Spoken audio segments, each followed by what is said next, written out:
프로입니다. 자, 캠트로닉스 보겠습니다. 자, 오늘 반도체 중형주들의 종목군들은 상당히 안 좋았습니다. 그런데 캠트로닉스처럼 유리기판 관련된 종목군들은 어느 정도의 반등이 나온 종목군들이 좀 있습니다. 자, 이렇게 보셔야 돼요. 지금 반도체 종목군들 중에서 변동폭이 상당히 커지고 있습니다. 그런데 하이닉스의 시세는 꾸준하게 유지가 되고 있고 한미반도체의 시세도 고가는 넘지 못하고 있어요. 하이닉스도 그렇고 한미반도체도 그렇고. 근데 계속해서 가격대를 유지하고 있습니다. 이게 왜 그럴까요? AI 그 데이터 센터에 대한 부분, 그리고 효율을 높여야 되는 부분이 계속해서 주목받고 있는 겁니다. 그러면 우리가 여기서 봐야 되는 게 뭘까요? 자, 최근 보잖아요. 그러면 전기 관련주들 있죠. 전선, 구리 이쪽 있잖아요. 이쪽에 대한 상승폭이 상당히 크게 나옵니다. 근데 우리가 여기서 알아야 되는 건 그거예요. 이쪽이 왜 아직까지도 강한 움직임을 보일까? 뭐 변압기 쪽 그런 쪽이에요. 오늘은 뭐 장중고가가 조금 나왔고 조정을 받은 종목군들이 조금은 있습니다. 그런데 우리가 봐야 되는 내용은요. 가장 가격을 잘 버텨주고 있다. 근데 이걸 만든 부분은요. AI 시대가 왔기 때문에 그렇습니다. 전력 부족 사태가 왔고 그러면서 전기가 더 필요하게 됐고 그 필요에 의해서 효율을 높여야 되는 그런 상황이 벌어진 거예요. 그런 과정에서 구리값이 뛰기 시작했고 관련된 종목군들의 움직임이 훨씬 더 커져 있는 그런 상황이 만들어졌다는 거죠. 그럼 우리가 이 구간에서 봐야 되는 건 효율을 높여야 되는 쪽으로 가는 게 맞구나. 그래서 오늘 같은 경우에도 마찬가지예요. 반도체 종목군들 중에서 하이닉스는 강했고 한미반도체는 보합권에 끝났는데 반도체 중형주들은 대거 하락한 모습이 지난주 금요일에도 있었고 오늘도 동일하게 나왔거든요. 근데 뭐 지난주 금요일에 비하면 하락폭이 그렇게 크지는 않아요. 그런데도 불구하고 반도체에 대한 고가 징후가 조금씩은 나오고 있다. 근데 이게 끝일까? 끝이었으면 하이닉스하고 한미반도체가 빠져야 되고 한미반도체나 하이닉스가 빠지려면 실적에 대한 엄청난 증가분이 나와야 되는데 그 증가분이 나오지 않은 겁니다. 아직까지. 자, 제가 왜 실적이 좋아지는 과정, 이 구간, 실적이 증가하는데 주가가 빠진다고 이야기를 하느냐? 이걸 보시면 명확합니다.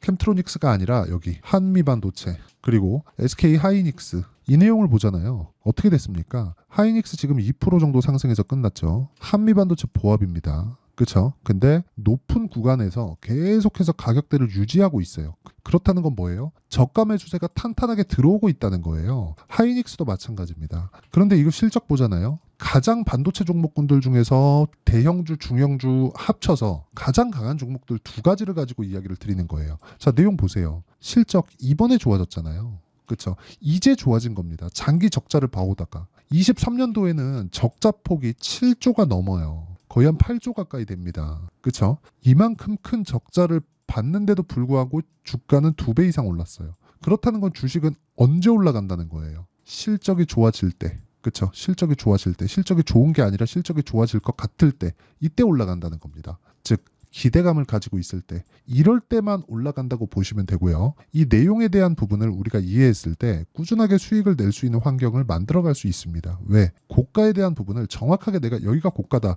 이건 몰라요. 하지만 이제는 매도할 때가 되었구나. 그렇죠? 그게 언제예요? 실적이 전환될 때. 그렇죠? 자, 반도체 종목군들이 강한 이유는 이것 때문에 그렇습니다. 아직까지 실적이 돌지 않았기 때문에 실적 전환되면 매도할 구간을 찾기 시작해야 됩니다. 자, 그러면 지금 유리기판에 대해서 실제 사용하는 쪽이 있나요? 있긴 있는데 법용적으로 사용하진 않죠.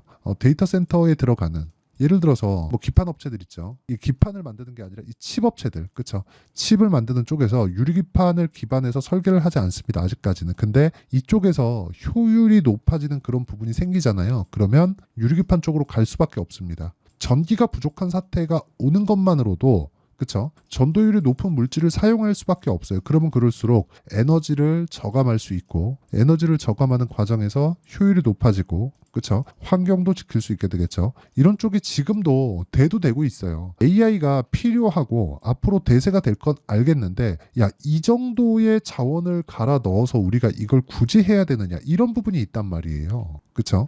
그래서 효율을 높여야 되는 그런 쪽으로 갈 수밖에 없다. 그러면 이 내용을 기준해서 봤을 때 전기 관련주 그 다음은 유리기판이 될 가능성이 굉장히 높고요. 이쪽에서 대형주군의 움직임을 보잖아요. 그러면 하이닉스나 한미반도체 관련돼서는 이야기를 드렸으니까 캠트로닉스뿐만 아니라 이거예요. 뭐 필옵틱스 그쵸? 이런 식이에요. 마지막까지 강세를 보였었던 종목군들이 있습니다. 여기에. 그러면 이 구간에서 우리가 타점을 잡는 게 맞습니다. 하지만 확인하고 잡아야 된다. 이게 진짜 중요해요. 그래서 지금 캠트로닉스 같은 경우에도 유리기판 중대형급 종목들, 중소형급 종목들 이 두 가지 부류에서 변동성이 커질 수 있는 가능성을 내포하고 있다. 그리고 이 내용에 대한 부분을 이해했을 때 나는 타점을 잡아낼 수 있을 겁니다. 내가 혹시라도 고가에 물려 있다면 지금은 매도할 구간이 아니고요. 무조건 타점에 대해서 배우시고요. 그 타점에 대한 부분은 여기 캠트로닉스의 가격과 단기 보유 전략, 그리고 단기에 대한 부분은 2주입니다. 2주. 그리고 2주 안에 수익 전환을 시켜야 됩니다. 주식시장에서는. 그래야 우리가 계좌의 효율을 높여질 수 있고요. 시장에 끌려다니지 않는 겁니다. 그러려면 단기 보유 전략 2주 안에 내가 처리할 수 있는 가격대에 대해서 알고 있는 게 중요하다. 그리고 이 내용에 대한 부분을 최근에 변동성이 너무 크기 때문에 캠트로닉스의 실시간 타점을 제가 문자로, 그쵸? 문자로 제가 다 무료로 공유를 해드리도록 하겠으니까 상단에 있는 전화번호로 캠트로닉스라고 문자 보내주시는 분들에 한해서만 제가 캠트로닉스의 단기 보유 전략 그리고 실시간 타점을 공유해드리도록 하겠습니다. 자, 캠트로닉스를 그럼 왜 볼까요? 미래 가치를 반영하는 주식시장의 특성이라 그랬죠. 그러면 미래 가치는 어디부터 반영될까요? 가격이라고 했으니까. 그게 신고가, 강세 종목군들. 이게 주도주예요. 그렇죠? 그럼 그 중에서 테마의 대장을 잡아야 되니까 그 대장급에 속하는 종목군들 중에 하나가 캠트로닉스다. 물론 최근에는 조정을 조금 받았지만 고가에 물렸으면, 그쵸? 보통 올라가는 과정에서 거래가 터지게 마련이니까 이 고가 구간에서 내가 만약에 물렸잖아요. 그러면 당연히 문제가 될 것 같은 그런 느낌을 받는 게 사실입니다. 하지만 그럴 때일수록 우리가 뭘 봐야 돼요? 관련주들의 움직임이 아니라 대형주의 그쵸? 전체적으로 테마 중에서 대장주인데 오늘은 저게 대장이네, 이런 거 따라가지 마시고 대형주의 움직임이 굳건히 받쳐주고 있느냐, 이게 중요하다는 겁니다. 이런 부분을 이해했을 때 내가 꾸준하게 수익 볼 수 있는 매매를 할 수 있고 그 내용에 대한 부분을 여기 이런 정도의 상황으로 만들어낼 수 있습니다. 자, 실제 제가 매매한 타점인데 재룡산업 같은 경우에 보세요. 단기 과열 종목에 들어갔는데도 불구하고 하락폭이 그렇게 크지 않죠. 그런데 신고가 이후에는 상승폭을 강하게 키웁니다. 아까 전에 말씀드렸었던 전기 관련주입니다. 그렇죠? 효율을 높여야 되는 이유이기도 하지만, 자, 이런 상황을 지속적으로 만들었을 때 어느 정도 수익이 나와요? 3, 4거래일 만에 35% 이런 수익이 나옵니다. 뭐 다른 종목을 보더라도 마찬가지예요. 대원, 전선. 자, 보세요. 올라가는 구간에서 꾸준하게 매매를 하고 오늘 같은 경우에도 6% 정도의 상승세를 만들어냈죠. 결과적으로는 나는 신고가 구간에서만 매매가 진행되고 있다는 점, 그리고 이 내용에 대한 부분을 여기 소통방에서 제가 모두 공유하고 있습니다. 대원전선에 보면 어때요? 제가 오늘 시장가 매수 5월 13일 8시 53분 이렇게 매매가 진행되고 있고요. 그 위에 일진전기를 보더라도요. 자, 내용 보시면 그렇습니다. 올라가는 구간에서 꾸준하게 매매를 한 결과 수익 구간 자체가 계속 이어지는 것을 볼 수가 있습니다. 적을 수도 있고 클 수도 있죠. 하지만 매매하는 과정에서 신고가를 노려야 되는 이유는 여기에 있다. 그리고 이 내용에 대한 부분을 제가 소통방에서 10억 만들기 프로젝트를 무료로 진행하고 있으니까 구독과 좋아요 2개 눌러주시고요. 상단에 있는 전화번호로 구독 또는 10억이라고 문자 보내주시면 제가 여기 소통방 입장 링크를 순차적으로 공유를 해드리도록 하겠습니다. 자, 그러면 이 내용에 맞춰서 우리가 주식시장을 다시 한번 이해해 보시죠. 종목 관련돼서도 마찬가지고요. 미래가치를 반영하는 주식시장의 특성상 우리는 강한 종목 구간에 공략을 해야 되고, 이렇게 강한 종목 구간에 공략을 했을 때 우리는 꾸준하게 수익을 낼 수 있는 상황을 만들어낼 수 있다. 이런 부분을 우리는 어떻게 해요? 타점을 잡아야 되지만 그 타점을 잡기 어렵기 때문에 소통방에 와서 어떤 식으로 매매되는지, 실전에서는 어떻게 활용이 되는지 그 내용을 확인해 보시라는 거고, 와서 배우시면 되고 무료로 진행하고 있고요. 구독과 좋아요 눌러주시고 상단에 있는 전화번호로 구독 또는 10억이라고 문자 보내주시면 제가 소통방 입장 링크를 공유해 드리도록 하겠습니다. 그리고 이렇게 가격을 이해했을 때 어떻게 분류를 하고 어떻게 판단을 해야 되는지, 그리고 무엇보다 어느 정도의 성과가 나올 수 있는지 그 내용에 대한 부분을 제가 다 이해를 시켜드리도록 할 테니까 영상 끝까지 시청하시고요. 모든 분들이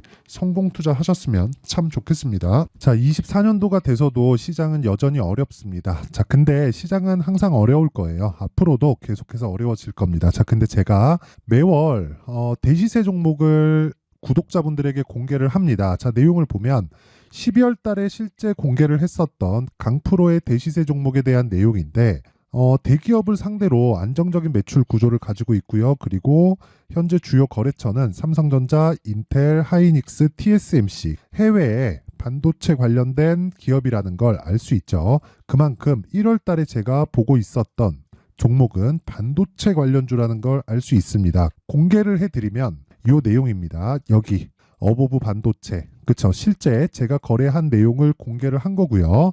수익에 대한 크기를 보면 공략한 시점, 제가 가격대를 함께 공개를 해드렸는데 공략한 시점부터 21%의 수익 마감이 된 것을 확인해 볼 수가 있습니다. 자, 근데 지금도 마찬가지입니다. 지금은 어떤 이슈가 있을까요? 2월 달에 발표한다는 기업 밸류업 프로그램이 있죠. 근데 그걸로 인해서 지금 2월 달에 발표한다고 이야기가 나온 상황이고요. 무엇보다 우리가 생각해야 될 내용은 한 가지입니다. 어떤 이슈나 그리고 어떤 상승할 수 있는 내용으로 인해서 주가가 올라가는 것은 맞죠. 하지만 가격이 먼저 반영한다는 걸 반드시 알고 있어야 되고, 그런 내용에 대한 파악이 되었을 때, 그쵸? 여기 어보브 반도체처럼 21%, 그쵸? 대략 3에서 4일 동안 20% 이상의 수익을 먹을 수 있고요. 그리고 여기 HLB 같은 종목처럼 대략 일주일이 채 되지 않는 기간 동안 30%의 수익을 낼 수 있습니다. 자, 그러면 답은 나왔어요. 재료에 대한 부분보다 중요한 게 가격이다. 자, 근데 지금 시장에 쏠려 있는 게 뭐죠? 2월 달에 발표하는 기업 밸류업 프로그램에 대한 내용이죠. 자, 그러면 우리가 이쪽에다가 지금 집중을 해야 될까요? 그 내용을 한번 보겠습니다. 기아차의 차트를 보면요. 1월 24일 날 정부단에서 입김을 불어넣은 이후에 시세가 강하게 발생한 것처럼 보이지만 애초에 12월 달부터 신고가를 달성했다는 걸 확인할 수 있습니다. 자, 그러면 우리가 스케줄을 따져봤을 때 우리가 어디를 봐야 될까요? 4월 달 총선을 봐야 됩니다. 드디어 때가 온 거죠. 4월 달 총선이 끝나면 그 뒤엔 뭐가 있죠? 대선 전국으로 들어갑니다. 그러면 우리는 4월 달 총선부터 시작해서 대선까지 이어질 수 있는 종목을 찾는 게 정말 중요합니다. 그게 정부 정책의 방향과 그리고 스케줄에 맞춰서 가는 거예요. 정치적인 상황에 따라서 주가가 움직이는 걸 우리는 수도 없이 많이 봐왔기 때문에 스케줄에 맞춰서 가는 게 지금으로서는 답이 될 수 있습니다. 그리고 무엇보다 어느 정도의 시세를 내는지 그 첫 번째 단계인 상황을, 그쵸? 제가 12월 달 밝혀드렸었던 대시세 종목으로 이미 공개를 해드렸기 때문에, 그쵸? 어떻게 제가 매매를 했는지까지 다 보여드렸습니다. HLB처럼, 그쵸? 31.9% 걸린 시간은 4일밖에 되지 않죠. 이 종목을 제가 가격과 그리고 어떤 종목인지를 애초에 12월 달부터 공개를 한 겁니다. 자, 그러면 지금도 마찬가지예요. 앞서서 제가 말씀드렸었던 23년도에 했었던 여러 가지 종목들이 있죠. 한미반도체 같은 종목들도 여기 소통방에서 모두 공개를 해서 실제로 10,000원부터 60,000원까지 상승한 내역이 있고요. 왜 공략을 했는지를 제가 다 공개를 해드렸습니다. 근데 지금도 마찬가지라는 거죠. 정부 정책의 방향에 맞춰서 또는 선거 스케줄에 맞춰서 매매를 이어가야 될 때가 됐고요. 제가 총선 관련된 큰 시세가 나올 수 있는 대시세 종목을 준비를 해놨습니다. 길게 말씀드리지 않겠습니다. 모든 종목들은 신고가를 달성하면서 대시세 준비를 하게 되고요. 신고가를 공략했을 때 내가 시장에 주도주를 잡을 수 있는데 지금은 총선에 집중하는 게 맞다. 그래서 총선 관련된 그리고 대선까지 이어질 수 있는 종목을 준비를 해놨는데 지금부터 준비를 하셔야 나중에 고가에 올라가서도 꾸준하게 매매를 이어갈 수 있습니다. 자꾸 막 손절하고 매매하는 과정에서 너무 어렵다 하시는 분들은요.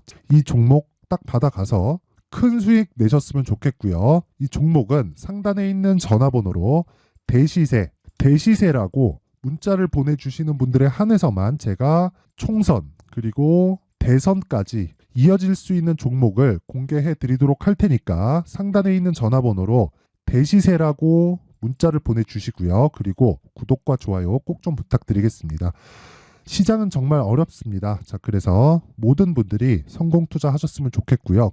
기본적으로 가격에 대한 파악을 하면서 큰 수익을 내셨으면 좋겠습니다.